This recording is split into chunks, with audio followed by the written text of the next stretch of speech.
ချင်ရတယ်နော်ဆင်သူပြည်သူများအားလုံးမင်္ဂလာပါရှင်ကျမရဲ့ channel လေးကနေကြိုဆိုလိုက်ပါတယ်ဒီနေ့မှာတော့ဆီယမခင်ခင်ထွေးရဲ့လက်ရကောင်းတစ်ပုဒ်ဖြစ်တဲ့ခမဲချိုးဝတ်ထွေးရဲ့အပိုင်း3လေးကိုကျမကဆက်လက်တင်ဆက်ပေးမှာပဲဖြစ်ပါတယ်ရှင်ညသည်မှောင်မဲလျက်ရှိအပြင်မှာတော့လာသာနေသလားလာမိုက်နေသလားခင်စောမှုမသိမြို့ဆိုတော့လမ်းမီးတွေဘာတွေတော့ရှိလိမ့်မည်ထင်သည်ရောက်လာတော့ကတော့ကိုစောနဲ့ကိုမို့ဘေးဘီကိုကောင်းကောင်းကြည့်ဖြစ်ခဲ့ပါဒီအိမ်ကြီးထဲမှာမှောင်မဲနေလိုက်တာနေပြဝင်စရာမရှိတဲ့ကြောက်တွင်းကူကြီးတကူနဲ့ပင်တူတော့သည်ဘာမှမမြင်ရတာထားဘာသာကြားရလဲနားဆင်ကြည့်သည်ပထမတော့ဘာသာမှမရှိတစ်ခါတစ်ကားကြီးတွေလိုဝင်ပါသောကားကြီးတွေတတိတိမောင်းသွားသလိုအသံမျိုးကလွှဲရင်အခြားဘာသာမှထူးထူးခြားခြားမကြားရခင်ဆုံးမှုမှောင်ထဲကိုလိုက်ကြည့်သည်ဘာမှမမြင်ရကြဆိုင်ကြည့်တော့ဝဝမြင်ရသလိုဖြစ်လာသည်အခန်းဝမှာလိုက်ကလို့ခပ်ပါအစားတစားချထားတာကိုညာဦးကမြင်ထားလို့များရိုးရိပ်မြင်ရတာလားခင်စောမှုကဒူးလောက်ထိဆောင်ဆိုထားတာကိုဖယ်လိုက်ပြီးသားထားလိုက်သည်အရင်ဦးဆုံးခေါင်းမိုးကိုကြည့်သည်နောက်တော့ဘေးပပတ်လေကိုလိုက်ကြည့်သည်ခင်စောမှုကခေါင်းဖြူထားသောခေါင်းရင်းဘက်ပြင်းချက်တွေကိုကြည့်သည်ပရင်းပေါက်ကအပေါ်မှာတစ်ပေါက်ကျန်းထီပရင်းပေါက်တစ်ပေါက်နှစ်ဆင့်ဖောက်ထားခြင်းဖြစ်သည်ကျန်းထီပရင်းပေါက်ကလည်းအပေါက်အဟမရှိလုံခြုံလှပါ၏ဘေးကပြင်ချက်တွေကတစ်ချက်မှာတော့အဟကြကွက်လျက်ရှိ၏နောက်မှသတိရလိုက်သည်အကွဲရှိသည့်ဘက်မှာလက်ဖေးဆိုင်လိုစားတောက်ဆိုင်လိုအမိုးကုတ်ဆိုင်တစ်ဆိုင်ရှိအောင်အမှတ်ရလိုက်သည်ဆိုင်ကိုမီးမိတ်ထားဟန်တူတော့လေတနေရာမှာတော့မီးရောင်ရှိပုံရသည်အကွဲကြောင်ထဲမှာအလင်းမင်ကလေးမြင်နေရသည်သို့တော့အယောင်ကမှိန်လွန်းသဖြင့်အမောင်တို့ကိုမထွင်ဖောင်းနိုင်ခင်ဆုံးမှုကတကိုယ်လုံးကိုထိုင်နေရွှင်အဟာကွဲတဲ့ကိုချောင်းကြည့်သည်ဘာမှမတွေ့ရအသာနာကကြည့်လိုက်ပြန်သည်ချိုးချောက်အတန်ကြားနေရသည်စကားပြောတန်လို့ဒီစုံတစ်ခုကိုကြွက်ကင်နေတယ်လို့အတန်မျိုးဖြစ်၏ခင်ဆုံးမှုကထိုင်လက်စနဲ့ခြေပြစ်လက်ပြထိုင်နေလိုက်သည်ခေါင်းရင်းကစစ်သားအဟာကလေးကိုတစ်ခါပြန်ကြည့်မိတော့မီးအောင်လုံးအလေးပြက်ကလေးမရှိတော့ဘူးဘယ်နှနာရီထိုးပြီလဲစကားချက်တွေကိုအကုန်အစင်ပိတ်ထားသည့်အတွက်အိုက်ဆက်ပူလောင်ထားသည်အိမ်မှာဆိုရင်တော့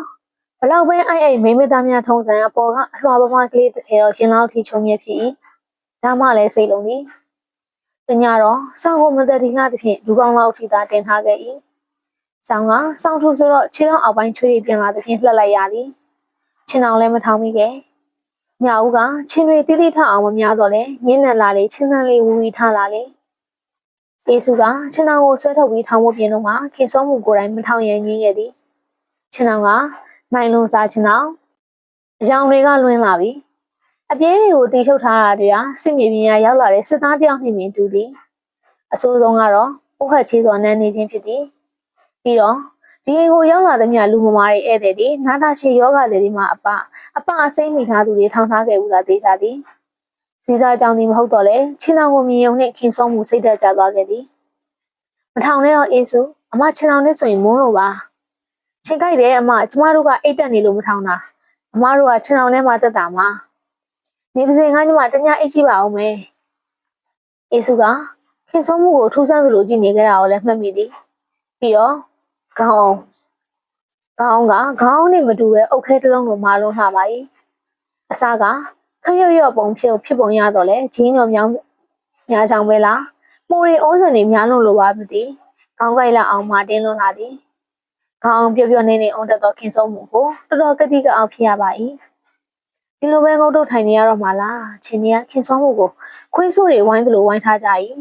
ခင်ဆုံးမှုကခေါင်းရင်းကကြားထိပရင်းပေါက်ကိုဖွင့်ညင်သိရှိလာ၏ကိုအသားလျှော့ကပရင်းပေါက်နာထိတိုးသွားလိုက်ပြီပရင်းပေါက်ရဲ့ချက်တွေကိုလိုက်ဆန်းသည်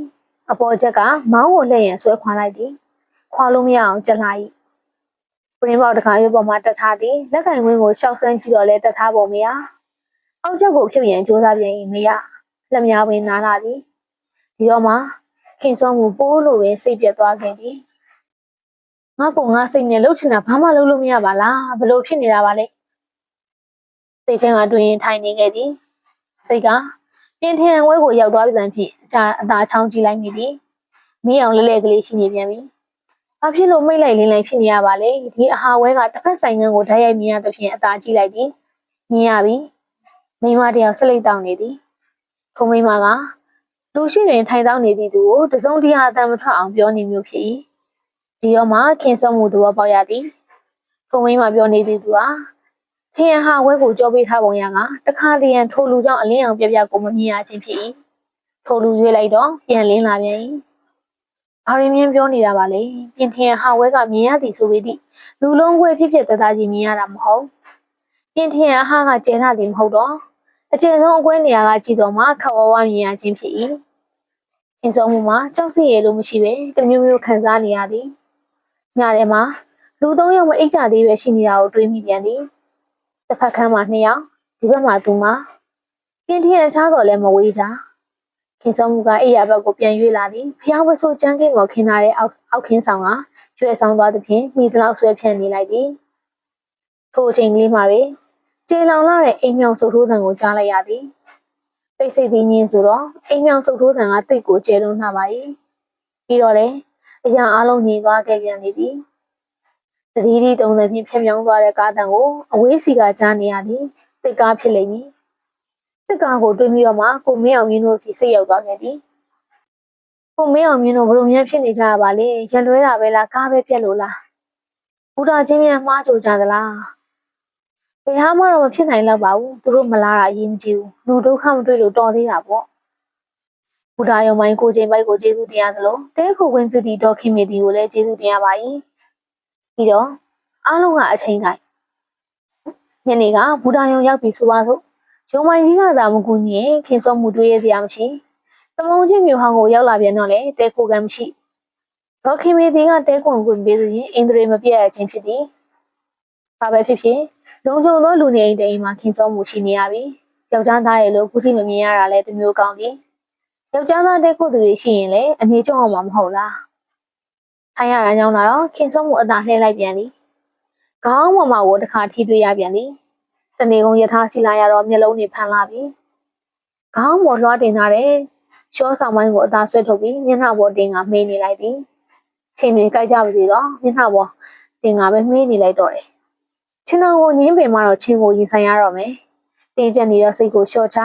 အခက်အခဲတွေကိုမစင်စားတော့ပဲကံကောင်းတာတွေကြီးပဲရွေးထုတ်ပြီးစဉ်းစားလိုက်တော့လေနေသားသလိုလိုတော့ရှိတာသူ့ခေါင်းမှာရှင်းတွေလားကြွက်တွေလားမသိတဝုံဝုံပြေးနေကြသည်ပုဂ္ဂိုလ်မင်းကြီးတွေကဂိုင်းဖျားတွေရိုက်ထားလဲဖြစ်နိုင်သည်အိမ်ကြီးကအိုလာပြီတခါကစေးတုံမုံမှန်ထားခဲ့ပုံရတော့လေအခုတော့ညစ်ထေးထေးကစုပ်ကညစ်နိုင်လာပါ၏အိမ်ကြီးကိုတေးသေးချာချာမြင်ရသေးတာမဟုတ်တော့လေအကဲဖမ်းလို့ရသလောက်တော့တော်တော်ကလေးနဲ့နေခဲ့ပြီဘာယောဂမှမရှိပဲတက်တက်ခေါ်ထားတာငါလူကောင်းမကောင်းတာညီတို့ဂျိုးနေတာညီတို့အပင်းကျနေတာညီတို့ကိုပြန်ကုရမှာညာနဲ့မှောင်နဲ့မှာပြပြတက်တက်ကြီးကြားလိုက်ရတဲ့မိမတန်ခင်စောမှုနဲ့ကလေးအခန်းစီကဖြစ်သည်ယောဂတဲ့မိန်းကလေးဖြစ်ပြီးသူလည်းမအိပ်နိုင်သေးပါလားအင်ကြီးပေါ်မှာခင်စောမှုသေးသလောက်မိမ၄ယောက်သာရှိသည်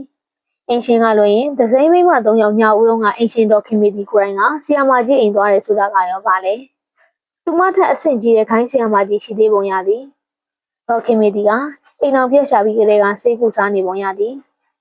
ဆိုင်ငန်းတစ်ဖက်ငါးထားကအိမ်မော်ရင်လူတင်ပြီးဝင်ငွေရှာရတယ်စီးပွားရေးဖြစ်ဟန်ရှိအိမ်ကြီးတလုံးလုံးနေသက်တိတ်ဆိတ်သွားပြန်သည်အိုက်ဆက်ပူလောင်လုံးလာတဲ့ဖြင့်အပလေးကလေးခက်ကြီးပြီးတော့လေ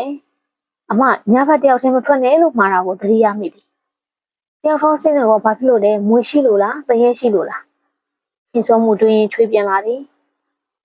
မနဲ့အိမ်ကိုမြန်ရောက်နေရပါလေလို့တွင်မနေ့ဖြင့်မနေ့တော့တမျိုးစီစဉ်မှဖြစ်မှာပါလို့ဆုံးဖြတ်လိုက်သည်ထိုခဏမှာပဲမိုးတန်တိုးတိုးကလေးပေါ်လာခဲ့သည်ခြေကွဲစရာကောင်းလာသောငိုတံမျိုးခင်စောမှုထားလိုက်ရင်ကောင်းမလားတွေးမိသေးသည်ဒီလိုလုပ်လို့လည်းမဖြစ်ပါသူမပင်လည်းဧည့်သည်မဟုတ်လားအေးဆူဆူသူကလေးမအတန်တော့မကြားရပါအိပ်ပျော်နေတာမြင်လားဒီအတန်တွေကိုတော့ခင်မေတီလည်းကြားနိုင်သည်အခြေအနေမဆိုးသေးလို့ပဲလားဒါမျိုးတွေရိုးနေပြီလို့ပဲလားတော့မသိဘူးဒါမှမဟုတ်အိပ်ပျော်နေရလည်းဖြစ်နိုင်သည်ငိုနဲ့ဟိုဘက်မှာဧည့်သည်ရှိတယ်မနေ့ပြန်ကရွာပြန်ပြီးလူလဲမယ်နင်တို့ထော်လာမှလေမနေ့ပြန်တရက်ပဲတပတ်ခါကျနေထော်လာရင်နေကောင်းရင်ဆိုပြီးရွာပြန်လိုက်ခဲ့လို့ရတာပဲအေးဆူတန်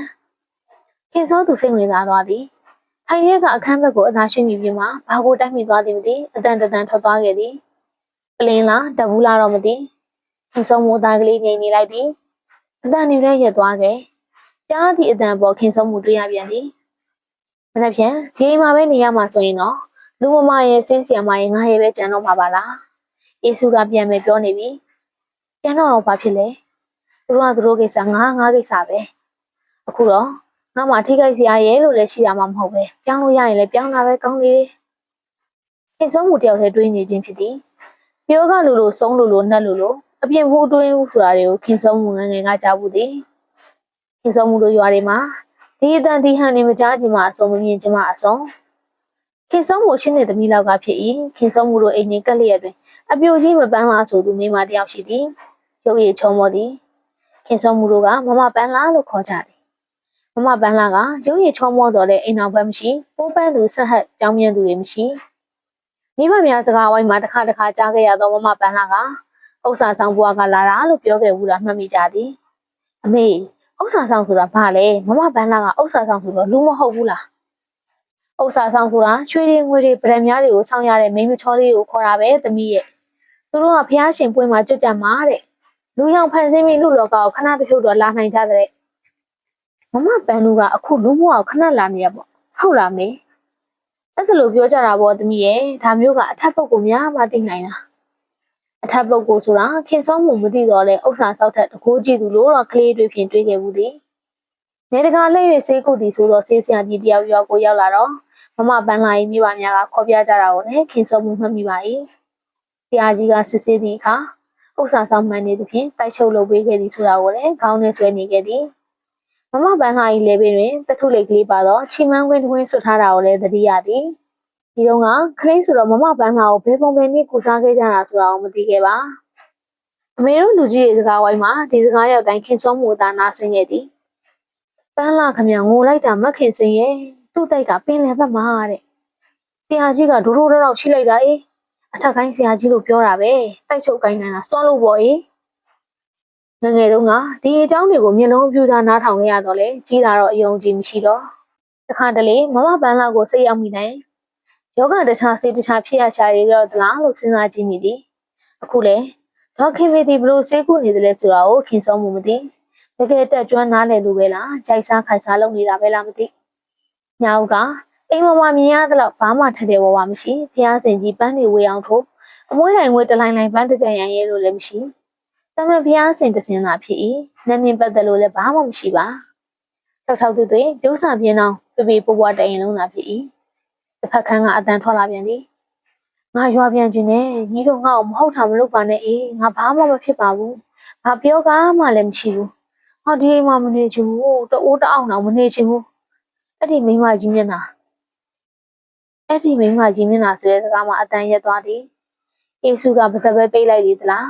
ဆူဆူဝဝအတန်အချို့ကြားလိုက်ရတယ်အေးစုကကြိတ်ပြီးပြောနေတဲ့အတန်ကိုကြားတော့လဲတဲတဲကိုကွယ်မရှိလူနာမိန်းကလေးကနားထောင်နေပုံရသည်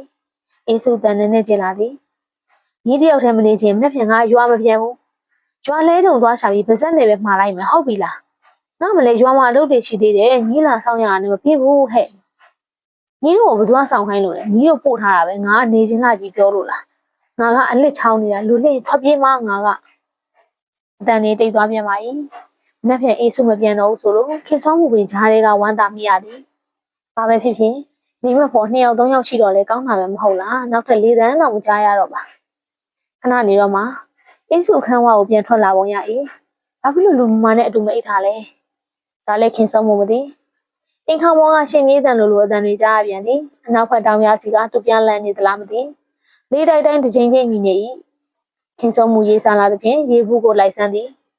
ရေဦးစီထမသွားခြင်းရေဘူးတွေကရေချမ်းကလေးအာဆွယုံဆွရရင်အာသာပြေးနိုင်သည်ညာဦးကခေါင်းဝိမှာထားခဲ့တာမှတ်မိသွားသဖြင့်လိုက်ဆန်းတော့တွေ့သည်ခင်ဆောင်မှုရေကိုအသာမျောတောက်သည်ခြေပင်နှွေးတေးတေးအသာခေါင်းချကအတွေးတွေကိုဖယ်ထုတ်ပစ်လိုက်သည်မိုးကြီးစစ်စင်လေးမှခင်ဆုံးမှုတို့သည်နိုးနိုးချင်းမျက်လုံးဖွင့်မျက်နှာချက်မပါတဲ့သူပြန်းခေါင်ဝဲမဲကိုမြင်လိုက်ရသည်ဖြင့်ကိုယ်ရင်မဟုတ်ပါလားဆိုသည့်အတွေ့ကြောင့်ငေါက်ခနဲ့ထထိုင်မိသည်အနာမှာစောင်းထွေးထွေးအေးရခင်းထွေးထွေးညကခင်ဆုံးမှုဖျောင်းပစိုးခင်းပေါ်မှာအိပ်ပျော်သွားခဲ့တာဖြစ်မည်မှုရမပါတော့ကြငင်းမမကြောင့်ကိုလက်နာခြင်းသူတို့ရှိတော့လေသပင်ကိုကြပြကြရရစ်ထုံးလိုက်ပြီးအခန်းပြင်ထွက်လိုက်သည်အေးတယ် အခန်းစီစားကလူထွန်းမျက်နှာကိုလာကပ်နေသဖြင့်အသက်အောက်ပြီးကြပြကြရဖဲလိုက်ရပါ၏အပြင်မှာအမွှေးတိုင်းနှံကမှုန်ဆူးနေသည်သွားရိုက်စေးစပြသဘုတ်တန်လေးဆူထင်ထားတဲ့ပလတ်စတစ်အိတ်ကိုကန်ရင်မက်ဆောက်သောလေကားကဆင်းလာခဲ့၏လေကားဆန်တွေကချောင်းကျကျသွားမလားထင်အောင်လှုပ်နှိုးထားသည်ညတော့ကမှောင်နေမဲမဲဆိုတော့သတိမထားမိခဲ့အိမ်နောက်ခွေးဘက်မှာအုပ်ရည်ကန်ရှိသည်အပေါ်တက်မှလည်းရှိပါ၏သို့တော့အောက်မှာကြဲကြဲဝုန်းဝုန်းလွတ်လွတ်လပ်လပ်မျက်နှာသိချင်းသည်ရေတန်းစင်ကိစ္စဝိစာပြီးတော့မှပခုံးပေါ်တင်လာတဲ့တပတ်ကလေးနဲ့မျက်နှာတုပ်ပြီးတော့အပေါ်တက်ပြန်တက်ရင်လေကားစီကိုပြန်ရှောင်းလာခဲ့သည်ရှောင်းရင်ကအိမ်နေထားနေခြံဝင်းအတွင်းရှိသမျှတွေကိုမျက်စိကစားခဲ့ရသေးသည်အုပ်ရည်ကန်ပြီးမှစစ်သားပုံဟောင်းကြီးတစ်ပုံရှိသည်စစ်ပုံတွေကတစ်ပင်တွေထိုးထွက်နေကြရတယ်ငွေဆိုးကင်းဆိုးခိုးနိုင်နေသည်ပြီးတော့စပွဲပြားတွေတို့ပြမဲမဲတွေလည်းရှိသည်တခါကဘူးစင်လိုပဲစင်လိုဆင်းတစင်ကအရာမရင်းရှိနေတော့တဲ့အပင်လည်းမရှိစင်ကလည်းပြိုးလူပြိုခင်ကျန်တာကအုပ်ပုံဟောင်းများပေါက်ပြောနေတဲ့တဲအိမ်များနဲ့အမိုက်တရိုက်တွေကုတ်ကိုပင်ကြီးတွေကကြွေကြခဲ့ရတဲ့တီးရဲ6တွေကရာသီလေးကိုကြော်ခဲ့ရပုံပေါ်၏ချင်းချင်းလေးချင်းမရှိတော့ရေဆိုသည့်နေရာတွေမှာနူးဤနေကြသည်ရေလိုသည့်နေရာတွေမှာတော့ကြောက်ပြင်းလိုမှားခဲ့ခဲ့အမအိမ်ရှိမှအဲ့တဲ့ရောက်နေတယ်အမမခင်စောမူလားအေးဟုတ်တယ်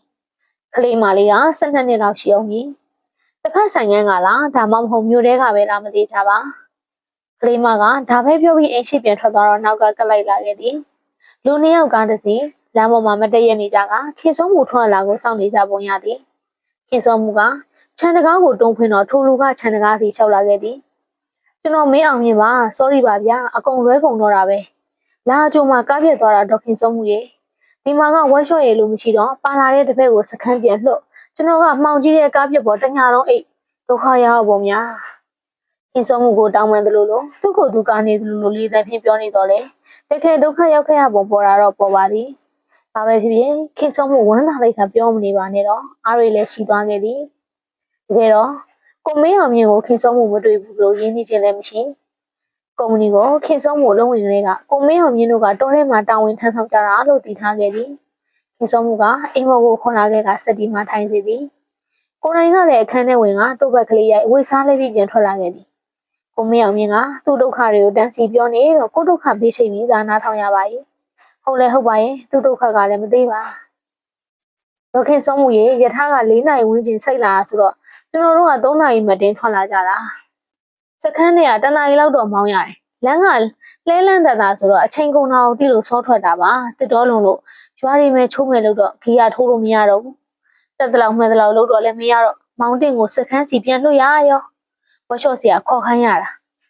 စခန်းကိုမမောင်ခင်ရအောင်သွားဆိုပြီးလွှတ်လိုက်တာဝက်ရှော့စီကသူ့ရွာပြန်လို့တဲ့ရွာထိလိုက်ကြရတဲ့ကျွန်တော်ကလည်းလာနိုး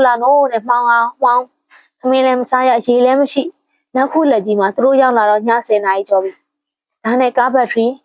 ပတိကလေးချိန်ပြီးပြင်ကြတာည2ချက်ထိုးမှပြီးတော့တယ်ကားပေးချင်းအားချင်းမောင်းလာကြတာ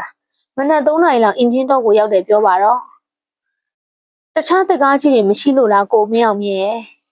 ့ဘာကားဖြစ်ဖြစ်ရနိုင်ရဲ့နဲ့အင်းစောမှုကသိလို့မဟုတ်ပါတစ်စခန်းဆိုမှတော့တကားကြီးတွေရှိရမှာပေါ့လို့တွေးမိတဖြင့်ပြောလိုက်ခြင်းဖြစ်သည်ကိုမင်းအောင်မြင်ကပြောသည်စစ်သားကြီးတွေကတနေရာမှာဒေါခင်စောမှုရဲ့တစ်ထုတ်လို့ရေးမှရှိတာကျွန်တော်တို့ရုံးကတနေရာရုံးက2စီးရှိတာတစ်စီးကပစ္စည်းဝယ်ထွက်နေရတယ်အခုကားကအကောင်းပြဖြစ်ချင်လို့ဖြစ်တာကျွန်တော်လည်းအံ့ဩနေတယ်ခင်စောမှုကကိုမင်းအောင်မြင်ရှင်းပြတာကိုခေါင်းထဲသိထဲမနေပါရင်းမြမှုစစ်တလို့စစ်မနေချင်တော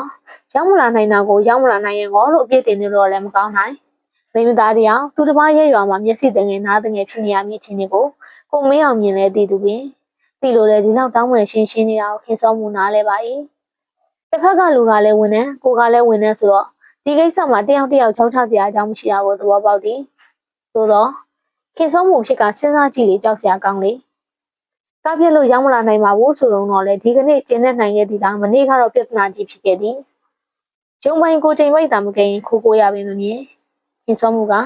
ကိုမင်းအောင်မြင်ပြောတာကိုသိခံနားထောင်နေလိုက်သည်ကိုပြဿနာကိုခက်ခဲကိုပြောနေရမှာကိုပင်အမောခံမနေချင်တော့ဂျုံလာသာသိရင်တော့မီးလောက်မှာပဲမခင်စောမှုရဲ့ကျွန်တော်အလို့ညွတ်တောင်းပန်ပါရဲ့ဗျာတကယ်ပါပဲဒီစကားကလည်းရုံးကိုမပေါက်ကြားစေချင်အောင်ကလိုက်မှတ်သိပါ၏ခင်စောမှုကလည်းရုံးကိုပြောဖို့စိတ်ကူးမရှိပါဆိုတော့မတော်တဆတိုက်ဆိုင်မှုဖြစ်မျိုးချထားပြီးသား ကျမဒီအိမ်မှာရှိရလို့ရုံပိုင်းရပြောလိုက်တာလားအစ်စ်ပေါ့ဗျာမနေ့3နာရီလောက်ဒီမနေ့နှိုးမရတာဗျာရုံပိုင်းကသမုံးချင်းကဒေါ်ခင်မေဒီအိမ်ကိုသူလိုက်ပို့တဲ့အကြောင်းပြောလိုက်တယ်ဒါနဲ့မိုးလင်းအောင်ဆောင်ပြီးလာခဲ့ကြတာအဆင်ပြေရလားကိုမင်းအောင်မြင်ကအဆင်ပြေရလားဆိုမှကိုအဆင်ပြေသလားမပြေသလားပြန်မေးရသည်ဒီအိမ်ကိုဘာမှမသိပဲခင်စောမှုစိတ်ကုန်နေမိတာလေအမှန်သို့တော့ငင်းချက်ထုတ်ပြပါဆိုတော့လေဆောင်းရီခေါင်းနေချင်အောင်နေမသုံးမတန်ရှိတာကလွယ်အခြားဘာမှမရှိဘူးပြီးတော့အင်းရှင်ကတဲနိုင်ပါတယ်လို့ခွင့်ပြုပြီးတဲနေရသည်ဒီဘာမှအနှောက်အယှက်ပေးတာမျိုးလည်းမရှိပြန်ကိုထီလည်းဘလို့စားပါဘလို့နေပါမပြောသေး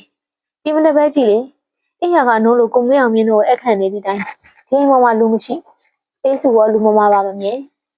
ခင်စောမှုကိုသတင်းလာဖို့ဒီမင်းကလေးကတော့တစ်ဖက်ဆိုင်မှာရှိလိမ့်မည်ဘာပဲဖြစ်ဖြစ်ခင်စောမှုမှာတာဝန်နေပါလာခဲ့သည်ဒီလိုလာခြင်းဖြစ်ပြီးတာဝန်နဲ့လာခြင်းမဟုတ်လားစင်းတွေစစ်စရာရှိသည်ဗမာစစ်ရမှာလဲဘလို့စစ်ရမှာလဲသူတို့တစ်စကန်မှာလားဒီမျိုးမှာလားတစ်စကန်ကိုမရောက်ခဲ့ပါရင်ရောကုမ္ပဏီကနားလည်နိုင်မှာမလား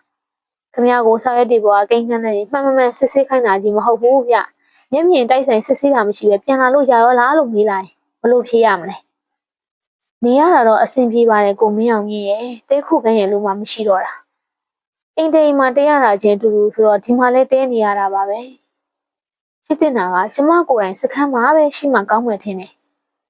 စင်းတွေမြို့ပေါ်ယူစစ်တယ်ဖြစ်မှလဲစိုးလို့ပါ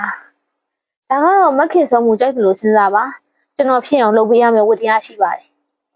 ကျွန်တော်တို့စင်းတွေကမမှန်လို့မယိုးမသားရှိလို့မခင်ဆုံးမှုကိုပထားတယ်မဖြစ်စေချင်ပါဘူးဒါပေမဲ့ပြောပါကိုမင်းအောင်မြေကျမတို့ချင်းအဆင်ပြေဖို့ပဲလိုပါတယ်ဟုတ်ပြီစခန်းကတော့ယောက်ျားတွေကြီးနေကြဆိုတော့တောရဲတောင်နဲ့ဆက်တွေရန်နေရတယ်ကားတွေစင်းနေနဲ့လောက်ရတာဆိုတော့မခင်ဆုံးမှုအနေချင်းချက်မှာဆိုတာပါအလူသဘောကပြင်မန်းတော့တောက်ဆဆာကိစ္စတွေလည်းနားလည်မှုပေးထားရတာလည်းရှိတာအမှန်ပဲဒီလိုခွင့်မပြုရင်လည်းဘယ်သူမှလုပ်ချင်မှာမဟုတ်လေတော့ကျမသဘောပေါက်ပါတယ်ကျမကလည်းကျမစိတ်ရင်းတိုင်းပြောရင်မချင်းချက်ချင်ပါဘူးပြီးတော့ကျမမှာအဖော်ရည်လို့လည်းပါမလာဘူးဆိုတော့ခတ်တာကအရင်ရောက်လာဖို့တဲ့စင်းစစ်တွေကအမျိုးသားတွေများတော့စခန်းမှာပဲနေလဲကြတာပါအမျိုးသမီးစင်းစစ်လာလိုက်မယ်ဆိုတော့ကျွန်တော်တို့ကသမုံးချင်းမှာပဲတဲခိုးဖို့စီစဉ်ထားတာပါဘယ်နေရာမှာစီစဉ်ထားတာလဲကျွန်တော်တို့ကုမ္ပဏီပိုင်ဘန်ဂလိုရှိတယ်မျိုးစုံနည်းနည်းတော့ကြာတယ်ဘန်ဂလိုကဟောင်းတော့ဟောင်းနေပါပြီမခင်ဆုံးမှုမှာအဖော်ရဲလို့ပါမလာလေတော့ဘန်ဂလိုမှလည်းမဖြစ်သေးပါဘူးကိုမင်းအောင်မြင်နဲ့ပါလာတဲ့တပည့်ကလေးကငုတ်တုတ်ထိုင်နေတာကလွယ်ဘာမှဝင်မပြောဒီမှာထိုင်ပြီးတော့စကားတွေပြောနေလို့လည်းမပြီးသေးညကလည်းဘာမှမစားခဲ့ရတော့အိတ်ခဲ့ရတာဆိုတော့ဝမ်းကလေးဖြစ်ပါအောင်မှာခင်ဆုံးမှုအစီအစဉ်ကကိုမင်းအောင်မြင်တို့နဲ့လူမျိုးတွေကိုလိုက်ပြီးမနှက်စာရှိတာစားပြီးလုပ်ငန်းကိစ္စပြောပြီး